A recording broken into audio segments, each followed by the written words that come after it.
Parents children gap की जब भी बात की जाती है तो हमारे माइंड में पिक्चर आती है कि जो पेरेंट्स हैं वो बहुत ही कोई डिसिप्लिन्ड या स्ट्रिक्ट किस्म के लोग होंगे, या जो बच्चा है बहुत ही कोई बिगड़े हुए टाइप का होगा। इसके अलावा जो लोग इस टॉपिक पर बात भी करते हैं वो मोस्टली एज्ड लोग बैठे हुए होते हैं, और उनका जो इतना चाइल्डहुड होता है या उनकी जो टीनेज होती है वो आज के बच्चे की निस्बत बहुत ही मुख्तलिफ होती है। बहुत सी कंडीशंस चेंज होती हैं और वो बैठ के इस टॉपिक पर बात कर रहे होते हैं, और उनका भी फोकस इस चीज़ पर होता है कि बच्चे के साथ फ्रेंडली माहौल बना कर रखें, जो कि बात किसी हद तक ठीक है। और फ्रेंडली माहौल के बाद वो कहते हैं बच्चा अपनी प्रॉब्लम्स बताएगा, जब वो बड़ा हो जाता है तो उसको कुछ प्रॉब्लम्स होती हैं, और वो लोग जब प्रॉब्लम्स का जिक्र करते हैं तो वो कहते हैं फॉर एग्जांपल बॉडी में जैसे चेंजेस आ जाती हैं, growth of certain hair, menstrual periods and all that. तो इसके अलावा वो लोग कहते हैं कि बच्चे को इस टॉपिक पर उसके पेरेंट्स गाइड कर दें, बजाय कि वो कहीं और से गाइडेंस ले।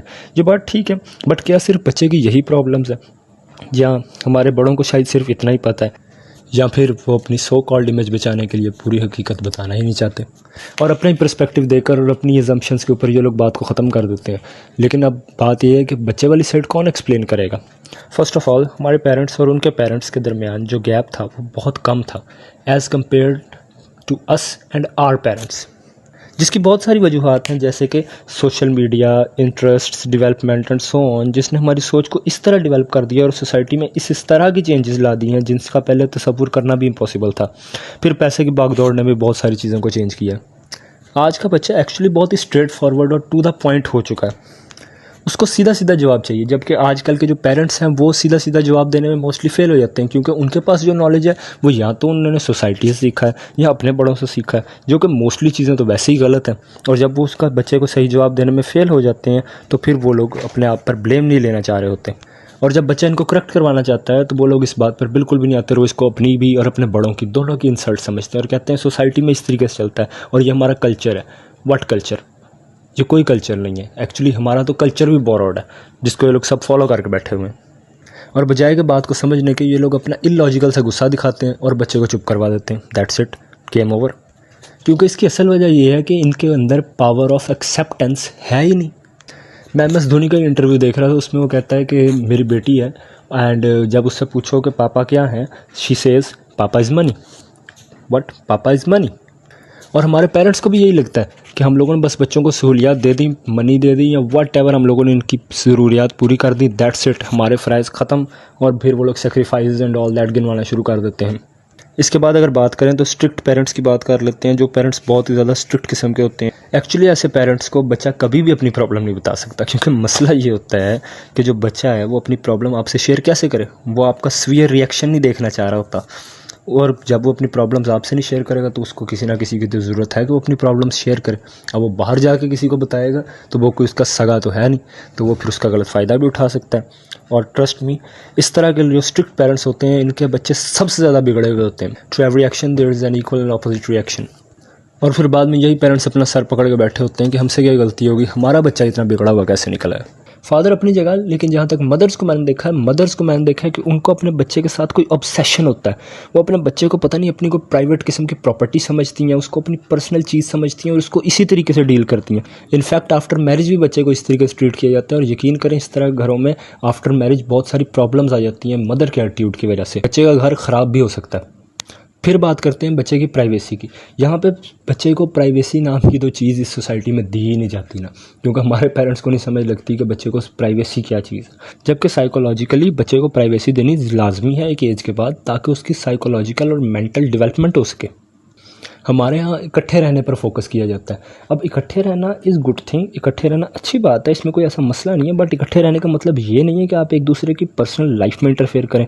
अब आप यहाँ पर कहेंगे कि हम भी पेरेंट्स हैं, हमारे पेरेंट्स ने भी इस तरीके से हमें रखा, हमें तो कभी प्राइवेसी की ज़रूरत नहीं रही, और हम पेरेंट्स हैं, हम उस बच्चे से प्यार करते हैं, हम उसके पेरेंट्स हैं, हमारा ये हक़ है कि हम उसकी प्राइवेसी में को डिस्टर्ब कर सकें एंड ऑल दैट।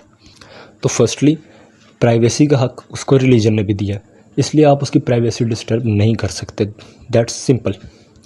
और सेकंडली जहाँ तक बात रही आपके टाइम की, आपका टाइम बहुत डिफरेंट था। अब एक तो मुझे ये नहीं समझ लगता कि आजकल के पेरेंट्स अपने चाइल्डहुड को बच्चे के चाइल्डहुड से क्यों कंपेयर करते हैं। भी आपके चाइल्डहुड बहुत डिफरेंट था। अब बच्चे को कहा जाता है कि तुम स्कूल जाते हो, तुम स्कूल जाने के लिए बाइक या कार का क्यों यूज़ करते हो, हम तो पैदल जाते थे, हम तो साइकिल पर जाते थे एंड ऑल दैट। और एक्चुअली बात यह है कि आपके ज़माने में शहर में 2 गाड़ियाँ होती थी, 4 मोटरसाइकिलें होती थी। अब आप देखें तो सही सोशियो इकोनॉमिक फैक्टर्स ही चेंज हो गए हैं, तो अब आप इस तरीके तरीके से अपना चाइल्डहुड उसके चाइल्डहुड से कैसे कंपेयर कर सकते हैं? This is totally logical. अब आते हैं कुछ स्कॉलर्स पर जिन्होंने अपनी वीडियोस बनाकर या अपने आर्टिकल्स डिफरेंट डिफरेंट किस्म के लिखकर ये बताना चाहते हैं कि हम तो बच्चे को बड़ा अच्छा समझते हैं, हम तो मेडिकली भी तहकीक करते हैं, हम तो ये भी देखते हैं बच्चे की बॉडी में क्या क्या चेंजेस आ रही हैं, उसको किस किस किस्म से गाइड करना चाहिए एंड ऑल दैट।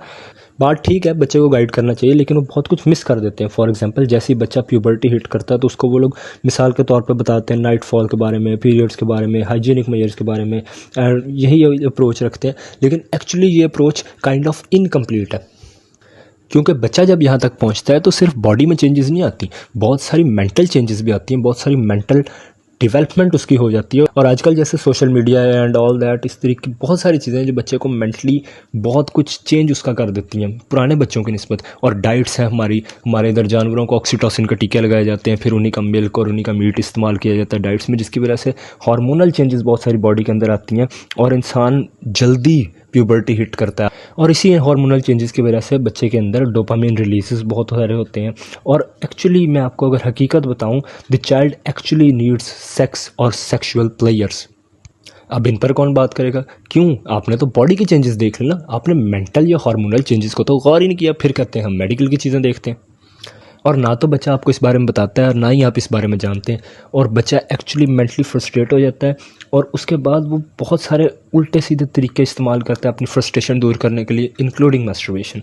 और इसके अलावा उसे लगता है कि वो कोई आउटकास्ट किस्म की चीज़ है जो कि सोशली एक्सेप्ट नहीं किया जाएगा, क्योंकि हमारा माशरा आपको पता है किस तरीके प्रेशर देता है। उसको लगता है कि बस मैं डिफरेंट हूँ, मेरे अंदर ये कोई प्रॉब्लम है, जिसकी वजह से कई बच्चे डिप्रेशन का शिकार भी हो जाते हैं। लेकिन नहीं, हमने तो देखना है बॉडी चेंजेस, ये वो, मेंटली तो हमने देखा ही नहीं उसके अंदर।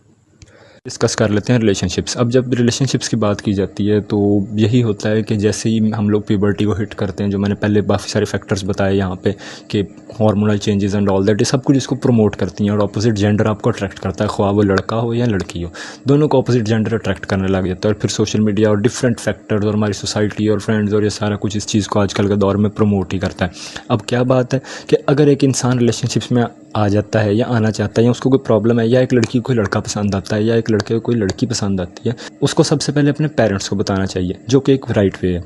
लेकिन अब होता क्या नॉर्मल कंडीशंस में कि वो बच्चा अपने पेरेंट्स को कैसे बताए? वो तो बहुत स्ट्रिक्ट है, वो उनका सीवियर रिएक्शन नहीं देखना चाह रहा होता। क्यों? वही सेम बात कि उनके अंदर पावर ऑफ एक्सेप्टेंस ही नहीं है।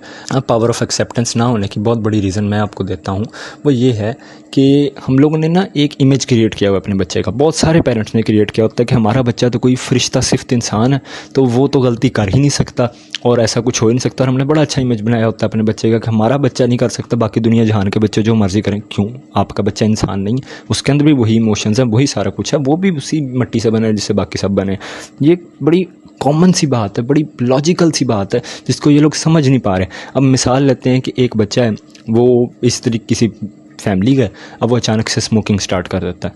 अब उसके पेरेंट्स उसकी स्मोकिंग को बिल्कुल ही ऐसे लेंगे जैसे पता नहीं उसने क्या कर दिया है, कोई वो सीरियल किलर बन गया है या कोई इस तरह का, और हम लोग उसको बहुत ही सीवियरली जज करना शुरू कर देते हैं। और उसके बाद उसके पेरेंट्स उसके साथ बहुत ही सख्ती शुरू कर लेते हैं और उसके ऊपर मे बी सम कंडीशंस में फ़िज़िकल हार्म भी हो सकता है बच्चा। उनका फोकस इस चीज़ पर होता है कि बच्चे को ये आदत छुड़वानी है, ना कि इस चीज़ पे कि बच्चे की इस आदत के पीछे एक्चुअल रीज़न क्या है, एक्चुअली बच्चा किस रीज़न के तहत स्मोकिंग के ऊपर या किसी भी इस तरह की चीज़ के ऊपर लगा है, उसके पीछे बैकग्राउंड क्या है।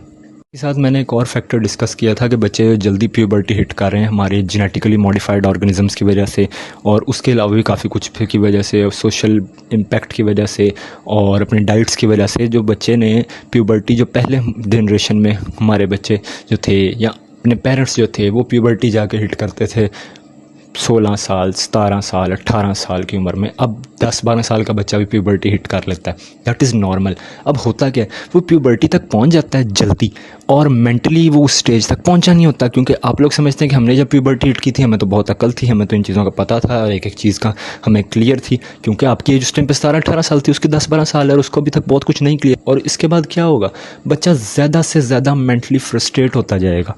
क्यों? उसकी अभी अगर एज नहीं आई और आप उसको इस तरीके से जज करना शुरू कर देंगे कि अभी तो इसकी एज ही नहीं है, ऐसा क्यों कर रहा है, हम तो इस तरह करते कुछ नहीं थे, हम तो जवान हुए थे जब तो ये सारे फैक्टर्स आए थे हमारे अंदर, ये सारी फीलिंग्स आई थी। भाई आजकल की जनरेशन चेंज है, उसकी डाइट चेंज है, वो जल्दी जवान हो रहे हैं।